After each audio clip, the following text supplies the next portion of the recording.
मी प्रकट जाहले शेगाव ग्रामी तुम्हीच ना, बंकट सदना पावन केले स्वामी गजानन तुम्हीच ना।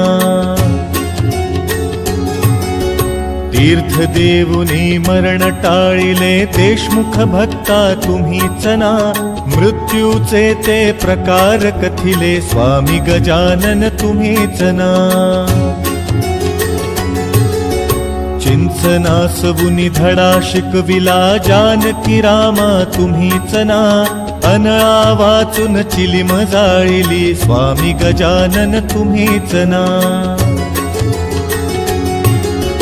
चंदुमुखी नाती तोषविले कांधले भक्षुन तुम्हीच ना, निर्जल वापिस जलाने भरिले स्वामी गजानन तुम्हीच ना। गांधील माशा